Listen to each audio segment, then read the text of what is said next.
कांग्रेस ने कितने सिस्टमेटिक तरीके से भारत में अराजकता फैलाने का प्रयास है। उनका एलआईसी बर्बाद। एलआईसी ने पिछले तिमाही में 17,000 करोड़ का प्रॉफिट दर्ज किया, जो एलआईसी का ऑल टाइम। तो रिलायंस से ज्यादा प्रॉफिट एसबीआई ने दर्ज किया। उन्होंने कहा एचएएल बर्बाद हो गया। ये सिर्फ 1.5 साल पहले की बातें हैं। सबसे पहले उन्होंने आरोप किस पे लगाया था? एलआईसी पे। भारत के आम आदमी का सबसे ज्यादा पैसा इंश्योरेंस में किस में लगा है? एलआईसी। तो उन्होंने कहा एलआईसी बर्बाद हो गई। फैक्ट क्या है? एलआईसी ने पिछले तिमाही में 17,000 करोड़ का प्रॉफिट दर्ज किया, जो एलआईसी का ऑल टाइम है। दूसरा उन्होंने किस पे आरोप लगाया? State bank of India. Bharat के लोगों के सबसे ज्यादा खाते अगर किसी एक बैंक में है, भारत का सबसे बड़ा बैंक स्टेट बैंक। उन्होंने कहा स्टेट बैंक बर्बाद हो गया है। पिछली और उससे पिछली वाली तिमाही में 21,000 करोड़ रुपए का प्रॉफिट दर्ज किया है, जो एसबीआई का ऑल टाइम हाई नहीं है। भारत के सारे प्राइवेट और पब्लिक सेक्टर्स को मिला के ऑल टाइम हाई है, मतलब रिलायंस से ज्यादा प्रॉफिट एसबीआई ने दर्ज किया है। उसके बाद उन्होंने क्या कहा? एचएएल। एचएएल क्या है? भारत का सबसे बड़ा डिफेंस का पीएसयू है, और मोदी जी की सरकार में आने के बाद भारत की रक्षा क्षेत्र में आत्मनिर्भरता में सबसे आगे एचएएल है। उन्होंने कहा एचएएल बर्बाद हो गया है। ये सिर्फ 1.5 साल पहले की बातें हैं।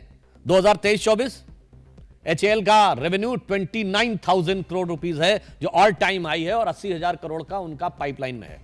उसके बाद अब सेबी के ऊपर अटैक।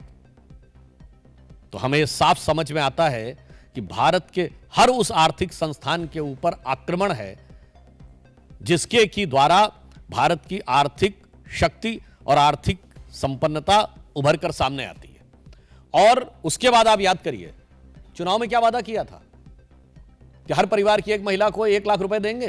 कितने परिवार हैं? 140 करोड़ की जनसंख्या है, 4.5 पर्सन पर फैमिली है। 4.5 से डिवाइड करिए, 31 करोड़ के आसपास आएगा। और अभी बजट आया, हमारा रेवेन्यू रिसीव्ड कितना है? 26,80,000 करोड़, यानी 27 लाख करोड़ से कम भारत सरकार की आमदनी है। और कहते थे 31 करोड़ परिवारों में लगभग सभी को 1-1 लाख दे देंगे, यानी 31 लाख करोड़ रुपया बांट देंगे, और बहुत से गरीब और कम शिक्षित लोगों को वो भरमाने में सफल हो गए।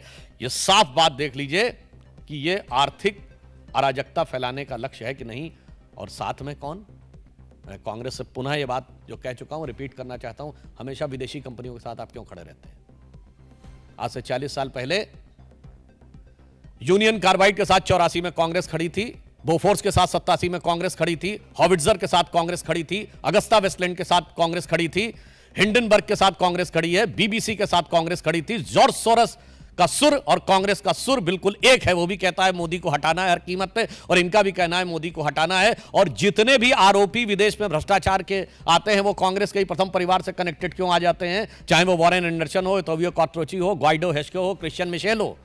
तो मैं कहना चाहता हूं, ये विदेशी कंपनियों से कौन सा याराना है कि भारत के हर आर्थिक संस्थान के ऊपर कांग्रेस का निशाना है। सब्सक्राइब करें साम टीवी, क्योंकि हम आ गए हैं अब आपके बीच।